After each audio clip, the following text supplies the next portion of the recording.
tonight, and I have to thank Eileen. She's done a great job of taking care of me, organizing my visit here, and I've had a very productive day. I went to the Chamber of Commerce and had the opportunity for an hour and a half to listen to some of the citizens of Sarnia who are very much involved with the commerce of this great city tell me about some of their concerns, some of their hopes, some of their dreams. And I had the opportunity afterwards to go and visit the mayor, very, very personable fellow, and we talked a little bit about some of the issues, again, that are affecting Sarnia and Sarnia Lambton in general. I have to make one correction to what Eileen said because I get in trouble, because I was not the first Canadian to operate the Canadarm. It was a fellow from Sarnia who got to operate the Canadarm. I would be very happy. So Chris did actually operate the arm on the first Canadian to operate it. I was with Sally Ride back in 1984, and we worked together on that mission, which was my first mission, where she was operating the arm, and I was guiding her through some steps where we were developing a piece of Canadian technology called the Space Vision System. But it was Chris on a mission to the Mir space station.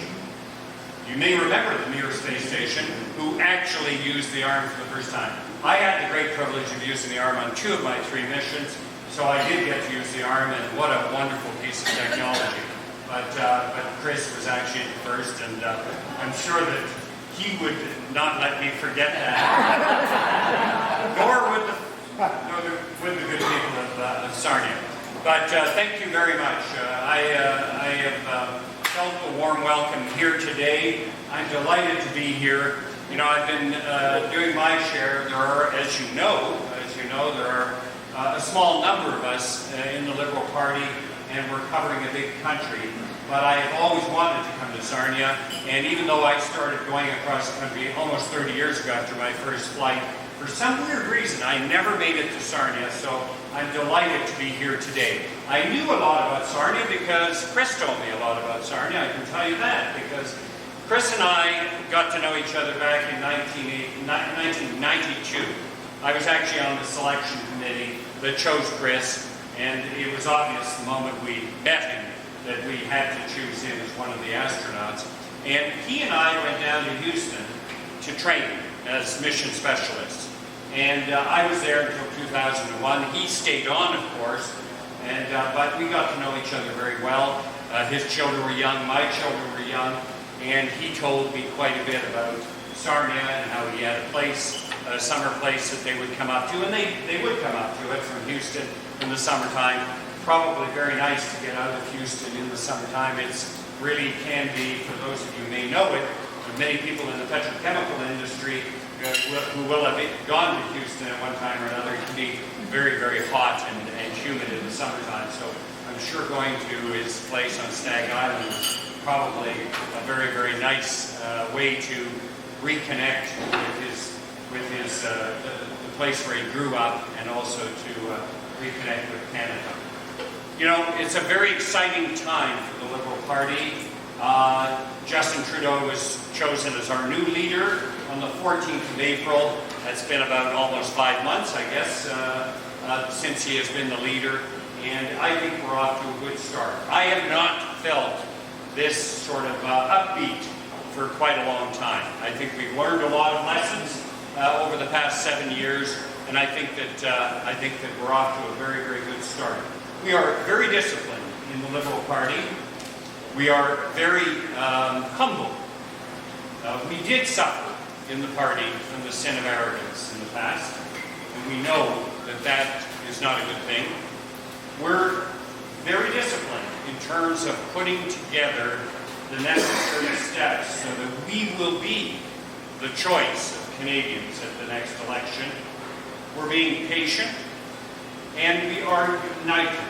And that's a very important point, because the Liberal Party has at times in its past not been as united as it needed to be. So we really do get it. And Justin is doing a very good job on that score, and I think all of us are really focused on what we need to do. We had a caucus this summer in Prince Edward Island, a 2-day caucus, and we talked about what lies ahead. Now, as you know, and I understand, Sarnia Lambton is not changed by the redrawing of the electoral map. I'm not sure if your riding is just a little bit. One poll. Okay, one poll.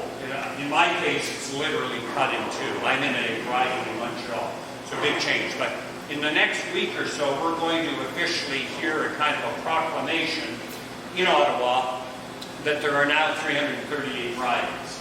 And that sort of triggers a process. I'm not exactly sure if there's no change, whether it changes very much, probably not. But for the great majority of the ridings, it will trigger a process where there will be founding meetings of the new ridings, and the purpose being to elect a new board of directors for those riding associations, and then they will trigger a nomination process. As you know, Justin said that every riding in the country, including ridings where there are incumbents, will be open for a nomination race. And those nomination races most of them will occur next spring. So that is what lies ahead of us, because yes, Stephen Harper said the next election is not until October 2015. But he also said something like that way back in 2007 about an election occurring in October of 2009, but lo and behold, it occurred in September of 2008. So we have to be ready before October of 2015. Don't sit back and say, oh, we still have 2 years to get ready. We think that it's quite possible that we could have an election in the spring of 2015. He can still call it. He doesn't have to respect the rule that he made. He could even be, he's been known not to do that, in fact. It could even be, although perhaps less likely, in the fall of 2014. He will choose his moment when he judges that it is best for the Conservative Party to trigger an election. And that is what will guide it. So we must be ready as soon as possible. So this process of new ridings and electing a new riding association board and choosing the candidate, that has to be done in a timely fashion, so that the candidate that you choose for your riding or ridings is out there getting known, not 6 weeks before the day of the election, but months, if not years ahead, so that that Liberal candidate can get some visibility and be known to be the Liberal candidate that will represent the riding. That is very, very important. So that is a message that we very clearly understood at our caucus. All of us have got to get out there, and in many cases there's a lot of work to do, because there are going to be 300 ridings where there is no incumbent. That's how large a task it is. Talking to Eileen, she's done a great job here in this riding. You've got all the basic building blocks to have a great preparation for the next 2 years and to win in this next election. Here, here. So that's...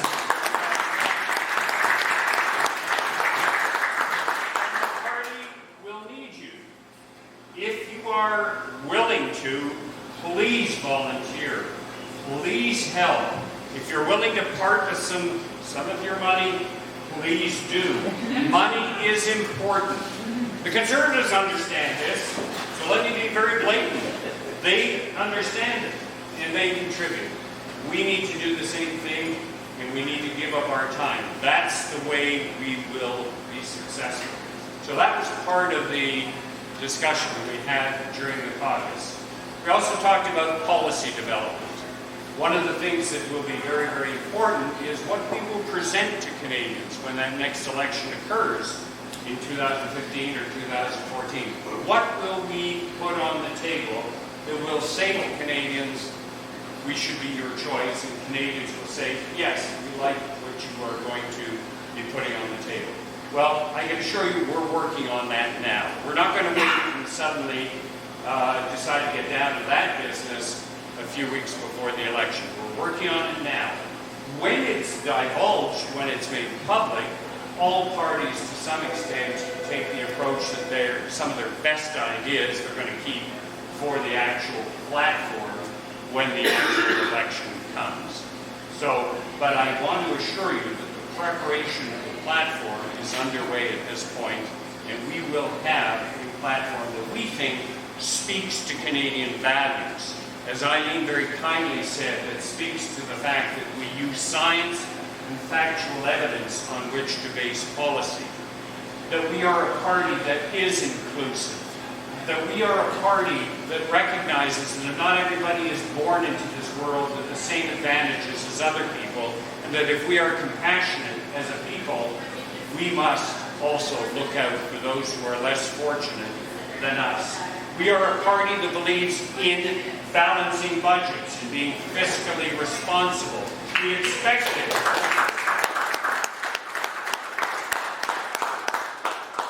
Look, I don't need to tell you, you all have to balance your own budgets in your own lives. Otherwise, somebody comes after you to take something away from you. Well, governments need to be responsible as well.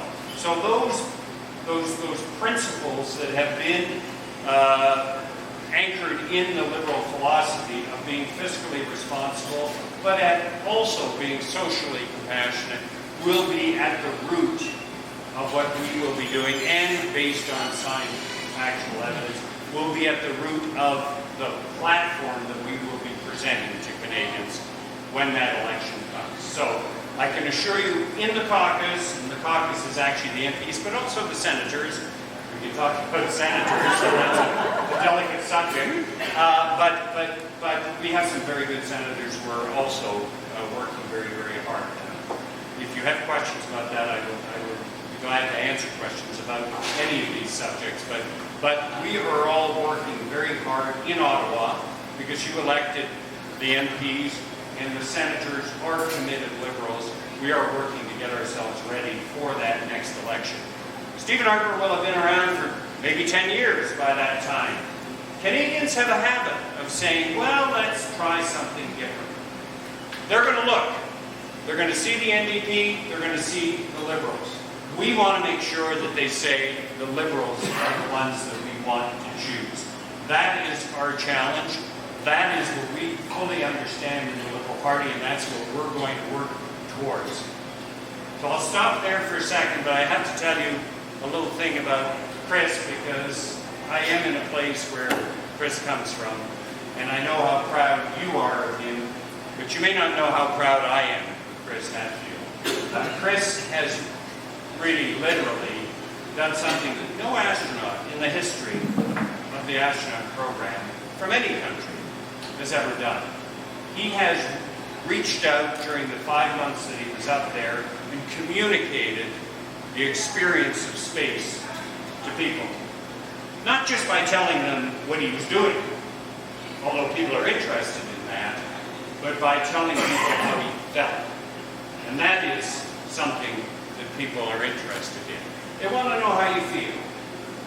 What emotions do you feel being up there? Yes, and they also want to know about what's it like to eat and sleep and do exercise and things like that. And he shared that with them. And he did it with humor. And he reached out through Twitter and sent fantastic pictures. The mayor had some very beautiful ones of Sarnia in his office that he showed me today. He did something that no other astronaut has done before, and as a result of that, he's probably going to be in demand for the rest of his life.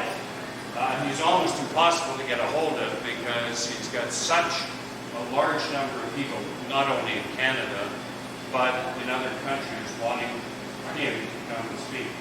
But I understand he's coming to Sarnia on the 17th of October.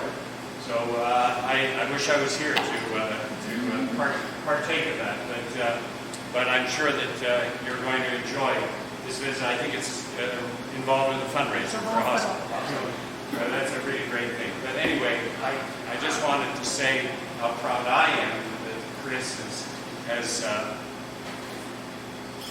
not only represented Sarnia, but also Canada so wonderfully on the world stage. It really is a tribute to him, and I think it's made all of us as Canadians very, very proud. So you're lucky that he's a son of the Sarnia.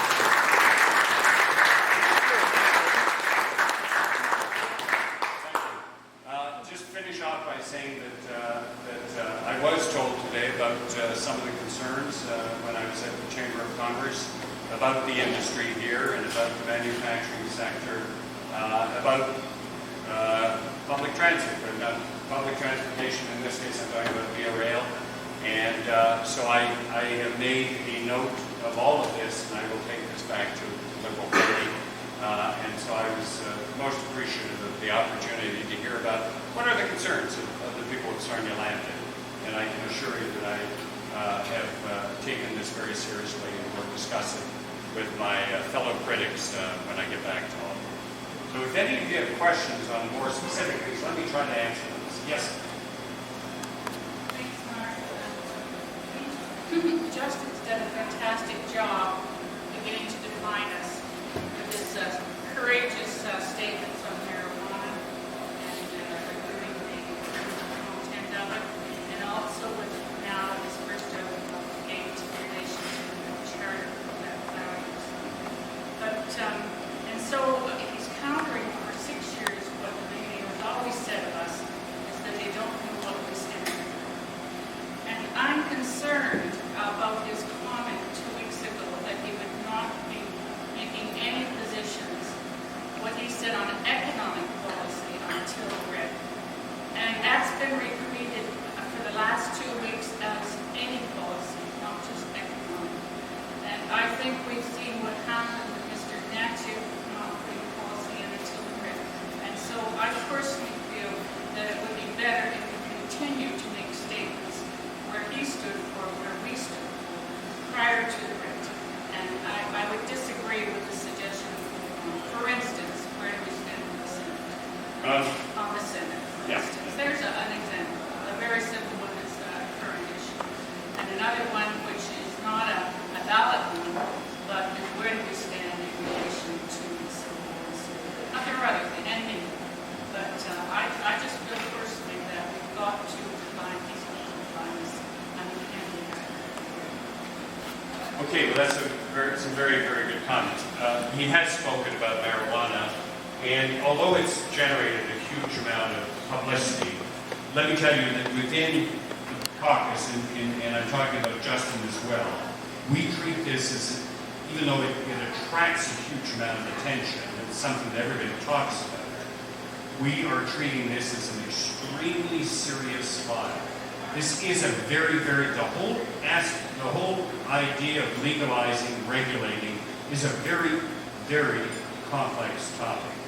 And even though there may be a tendency for people to sort of want to make jokes about it, it is an extremely serious topic. So I just wanted to make that point. I'm very proud of the fact that he spoke out over 2 weeks ago about the fact in Quebec when we first heard about the Charter of Quebec Values and then how you could not work in the public sector in Quebec if you wore religious garb. He spoke out immediately on that subject, and he said, in this country where we have the Charter of Rights and Freedoms, a liberal document, a person should not have to decide between losing his job or losing their religion, their religious, the things that they care about that are part of their religion. And it was only yesterday when the document came out that Prime Minister Harper's office, through Jason Kenney and Mr. Mulcair, finally came down off the fence and spoke about it. So that kind of speaking about it right away and out of deep conviction, I think, is a credit to Justin Trudeau for doing that. On the Senate, he has said very clearly, he said it during the leadership race. He said that he believes that the Senate is a legitimate second chamber and that it should continue, but that we have to find a better way to appoint people so that we avoid the kinds of situations that have occurred with Brazeau, Wallen, Duffy, and Hart, so that we avoid that in the future. So the appointment process has got to be a non-partisan approach so that we choose those people. I can tell you I support that because having seen our senators, the great majority of them add a positive value. And it's only a few rotten apples that give the Senate a bad name. I know it's very popular to dump on the Senate at the moment, but he has actually spoken of that. He's not going to stay completely quiet about economic platform because Canadians want to hear about that. He's just not going to necessarily give the whole thing away because, as you know, in politics, if you come up with a really good idea, the government will steal it. Liberals have done this before to good conservative ideas. We've done it really guilty Many before. times. Or if it's a bad idea, they'll of course try to make as much political hay out of it as possible. So Just give them little. you don't have to be concerned about the fact that we're going to sort of stay quiet on the economy right up until the last second. But you do have to treat with a certain amount of care how you release information depending on what you're dealing with. The skeptics are saying that Trudeau is looking at the 35 senators in Quebec, and that's why he's sort of taking his second look at abolishing the Senate. You're talking about Trudeau talking Yes. about abolishing the Senate? No, about Trudeau saying that, oh, we should take, like you said, take it easy and so forth on the Senate and have another look at it. But people are saying that, well, there's 35 senators in Quebec. 24. Or 24? Yeah, there are 24 in Quebec, 24 in Ontario. This goes all the way back to the creation of the country. 24 in BI, New Brunswick, Nova Scotia. That's again going back to the beginning of the country. 7 in Newfoundland, and then smaller numbers west of Ontario. The system is not perfect. There's no question about it, because remember, a lot of growth has happened in British Columbia and Alberta. They are, if anything, underrepresented. There are also other issues that are valid to talk about, such as tenure. Should you be allowed to go until you're 75? Should you have to have a $4,000 piece of property in the province in which you're elected? Those kinds of issues are valid issues to bring up. So I'm not saying you shouldn't do anything, but on the fundamental point of, is the Senate a chamber of sober second thought? If you choose the right people to put in it, and the appointment process is a good one, then I think they serve the country in a useful way. And that's the main point that he's making. But we're going to hear a lot about it when the throne speech comes out. By the way, the throne speech, I think I heard today is on the 16th of October. 16th of October. So we're going to hear, I think, a lot about the Senate, because Harper knows he has to do something there. He's been talking about it for years. But even abolishing is a very complex process, because I suspect the Supreme Court will say, unless all 10 provinces are on side, you can't do it. So it's a creation that is very difficult to get rid of. And secondly, if you can make it work well, it can, in my opinion, be a useful institution. Yes? He's not way out here. Did you want the microphone? No. You are in the heart of chemical industry. Yes. In Sarnia Lambton. Yes. You're well aware of that. Yes. So, we're, of course, pipelines, and of course today pipeline is an issue in Sarnia Lambton as well. What's your views on the building of pipelines east-west as opposed to taking all of Alberta to the ocean? Right. You know that the hydrocarbon energy of this country, the resource, 99% of it goes to the United States at the moment. It's mostly a stranded resource, so it doesn't get world price. So the Liberal Party's position, Justin has said it publicly, is that he supports the Keystone Pipeline, because this will allow up to 800,000 barrels a day out of Alberta and add to the wealth of the country. And if it goes all the way to the Gulf States, which is what it's supposed to do, we'll get the world market price. Because you have to get to tidewater to get the world price for your resource. Justin has also said that the idea Energy East pipeline, and I know this is near and dear to the people of Sarnia, is also something that he supports in principle, as long as that the provinces involved can be satisfied that, from an environmental point of view, that the concerns have been addressed. I think they will be. I think. As a follow-up? Yes. No, I just want to finish one last thing. I think they will be.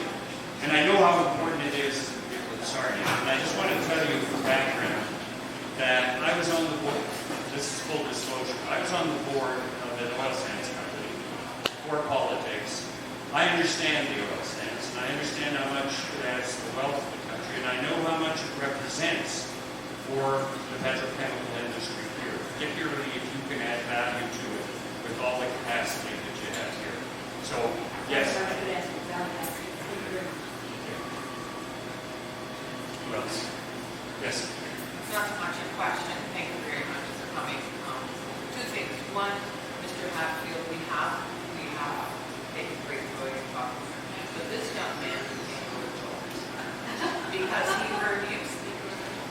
So, bravo. So remember the name Adam Hepburn.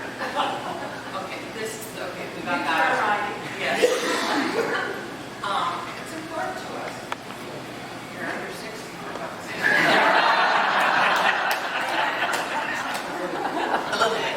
But on a serious note, we talked about Chemical Valley and Sarnia, but this is also a rural riding. Yes. So when Via Rail cuts a stop in a rural riding, it's very harmful. We have very little transportation within the county as it is. Also, we've seen what happens to rural ridings in terms of healthcare delivery. So I'm just asking you, when you go back to Ottawa, please don't forget the rural ridings, particularly this one. And I agree with you 100%, because the reality is the Liberal Party has now been relegated to being an urban party. And we're not in the rural right. And there's a reason for it. And if we don't address the concerns of people in the rural riding, believe me, that is uppermost on our minds. I promise you. We know that the concerns of people in rural ridings, in terms of values, there are great similarities. But in terms of specific needs, there are some radical differences. We understand that. It's taken us a long time to take it seriously. But I can assure you that we do understand that. Unless we address it, you're going to vote conservative here. I'm Or not. No, you won't. But we do, we've seen it with healthcare particularly. When you talk about statistics and facts and science, Yes. the problem is that rural areas fall off because there's so few of them. Yes. And yet we have higher rates of COPD and chronic disease, for instance. Yes. So I just beg you to, if people want to know what it's about, you'll have to do it. Thank you. Thank you. Good question. Over there somewhere. Yes. I'm a border officer at the Yes. one of the head of our real estate group.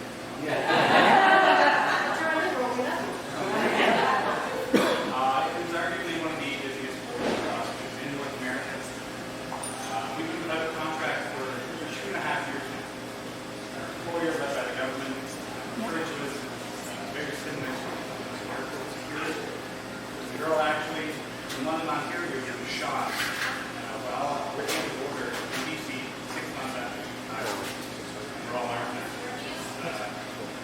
Very tenacious position out there. And there doesn't seem to be any kind of headway. We're forced to make a vote. The contract was not negotiated by our union, which was just overturned by the So things are not good about this. We're not very happy. More so than usual. I was wondering if anyone in Ottawa or the local office has discussed the problem with CSA.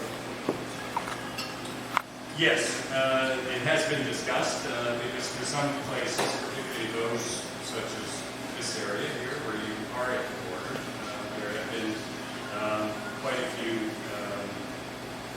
discussions about whether we're doing everything we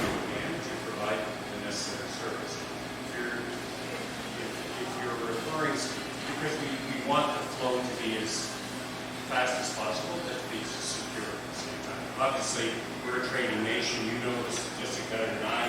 More than $1 billion a day crosses in the border one way or the other. So at the same time, we expect it to be done as quickly as possible. It is certainly important to deal with issues of contracts, as you brought up at the beginning. The Conservatives, when they first came in, one of the first things that, as a majority, was to deal with Air Canada, and then they dealt with Canada Post. And in both cases, we complained in the House of Commons that they did not allow a sufficient amount of time to debate, that they did not allow the normal mediation process to occur between the two sides before they called in an official mediator. So we feel that they made that decision because they felt that they could get away with it. The public sentiment would not go against them, but that's the kind of approach they take. We have a different approach in the Liberal Party.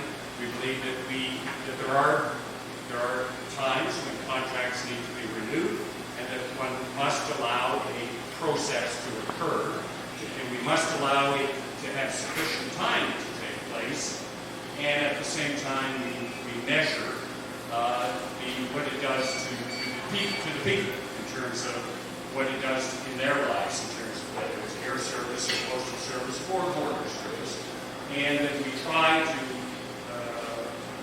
allow the process to come to its normal conclusion with an agreement, and that if it goes on too long, that we have to bring in a mediation process.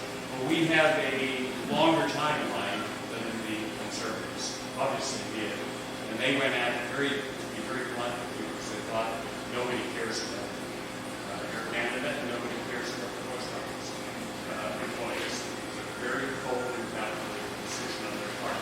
We recognize that there's a legitimate process that needs to take place when negotiating renewal of contracts. Yes? James was telling me a question about your new job as foreign affairs critic. Yes. Obviously, top of the news today is Syria. Yes. And obviously, the government's broke, so obviously you haven't been any committee meetings yet. But No. I was wondering, give us a little insight on what was the Yes, I'm the foreign affairs critic, as you pointed out. Now, did anything happen today that's new? Because I have not been near my... I don't recall. Okay. A very quickly evolving situation. Talk about this foreign affairs critic jumping into the deep end of the pool on Syria. And an extremely serious issue, all of this. And of course, I think most of you will have probably seen the rather horrifying footage of young people and adults writhing on the ground and gasping for breath and trying to get breath, and some of them, of course, ending up in body bags afterwards. And so the issue which has really dominated all of the negotiations between the international community, including the United States and Russia and Canada as well, has been, do you not do something when somebody uses, believe it or not, a weapon of mass destruction? Chemical weapons are. That's why they're different from bullets. They both kill, but it is a weapon of mass destruction because you can kill a huge number of people with a very small release. Does the international community say, okay, we're still not going to get involved, or does it respond? Obviously, Mr. Obama has decided that you cannot turn his back on what has happened, and he has very clearly stated that the purpose of the military intervention, if they do it, is to remove the capability from Assad to al-Assad to use his chemical weapons again. There's rumors that there could be somewhere between 500 and 1,000 tons of chemical weapons in Syria, which is a huge, possibly the largest stockpile in the world. So it's not to bring an end to the regime, because it's not going to. An airstrike with Tomahawks and even B-52 bombers is not going to stop, but it's to go after the mechanisms of delivery of chemical weapons, the missile batteries that run displays, the aircraft command and control systems, that kind of thing. In the meantime, Russia has stepped forward and said, based on a remark that Kerry made, has said, well, what if we get Assad to release all of his weapons, chemical weapons, to international control for subsequent disposal. That has brought a new factor into the equation. And I think that despite the fact that it could be a stalling tactic, or it could be, there are challenges in making sure that he delivers all of it, I believe that it is a small ray of hope that does need to be pursued. Because if all of those chemical weapons are quarantined and subsequently disposed of, if that can happen, then at least the chemical weapons will not be used on the population afterwards. It's not going to stop the war. There'll still be a whole bunch of other things that will happen.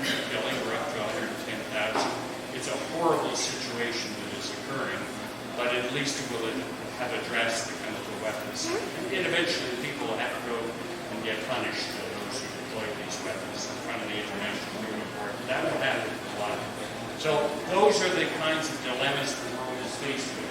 Some people are saying, oh, we don't want to go in there because it'll be like Afghanistan or it'll be like Iraq. And other people are saying, well, we didn't go in 2 years ago when they started killing. What's so different now? Why should you go in? Other people are saying, not our problem. Our security is not threatened. But at the end of it all, there's the question of the chemical weapons being used. If the world does nothing, then it allows dictators in future situations to make use of chemical weapons with a pretty high degree of certainty that nothing's going to happen, that they won't pay any consequences. That is the horrible dilemma we are faced with as Canadians and as Americans and everybody. What's So your position? What's Justin's position? the position has been that, and we've said it since the beginning, because I've been the main spokesman for it, is that we can do more from a humanitarian point of view. And that has been picked up by the Conservatives. They've increased the amount. We need to do more for the refugees. They talked about it, but only 9 Syrians have come to Canada in 2013, and less than 60 since 2011 when the conflict started. So we need to ramp that up very, very seriously. We need to find a political solution. And if this proposal by the Russians to have Assad deliver all his chemical weapons is followed through seriously, then we must encourage that process to occur, because at least it will remove the chemical weapons from the equation. Those are the positions that we've taken. We want to solve this through diplomatic and political means. Canada's not in a position to do anything militarily anyway. That's the way we're pushing it. We're going to see what's going to happen in the days to come. Last question. Yes? It's pretty angering that we can process gasoline in Sarnia and then we can send it right across the border and it can be sold for less in America than it can be here when it's a 20-minute drive. So has the Liberal Party ever thought of maybe implementing a protective tariff to centralize the gasoline and make it cheaper here? Question. I do not have the answer to that, but it's a good question. Just as a soon-to-be driver, anyway. It's a very good, soon-to-be driver. So I don't have the answer to that. Of course, as you know, gasoline, there's the cost of production, there's the small profit margin for the refinery, and the company that sells it. And then there are provincial and federal taxes on that. One of the things the federal government does is put an excise tax on it, so it can give money to the municipalities for their infrastructure. So I don't know if you're familiar with that, but every time you buy a gallon of gas or a liter of gas, we're actually helping to upgrade the sewage system in your neighborhood in a very small way, but that's what we're effectively doing. So to certain other things with the cost of gasoline is more complex than it appears at first sight. I used to complain about that when I was in city council. So do you go across and buy gas? No. One quick question. Okay, very good. One quick question. And I understand what you're saying, and I know the tax. The thing that bothers me is what I've been following day to day. The wholesale price of gasoline has been between $2.86 and $3.09 for the last month and a half. This is it for a U.S. gallon. For a U.S. gallon. But the price of gasoline in Canada per liter, if it goes up a cent a gallon on the wholesale price, it goes up 6 cents a liter. That's 24 cents a gallon. I don't understand that. That's what I don't understand. Why would the wholesale price be such a price that the gas? And I agree. We need the tax. As an old senior citizen, I know things that I get from Canadian government. That's what I have. There doesn't seem to be a rhyme or reason between the price of gasoline and the wholesale price. And I would agree with you, sir. I don't understand it myself, and many of the people in my riding have said the same thing to me. I think 99.99% of Canadians do not understand why, tomorrow morning suddenly a liter costs 6 cents more, and they're not aware of any event that might have triggered that. And we're always told that there are complex dynamics that come into play that regulate the price. I have never understood that. Some people have tried to take the companies to court, and nothing ever happens. There's some kind of mystery involved here. I'm a person of science, but I do not understand it. Well, do you know? No. Well, this man works with very alert. He doesn't know. How can we know? But no, I agree with you. It's one of life's great mysteries. I don't know. Anyway, thank you very much.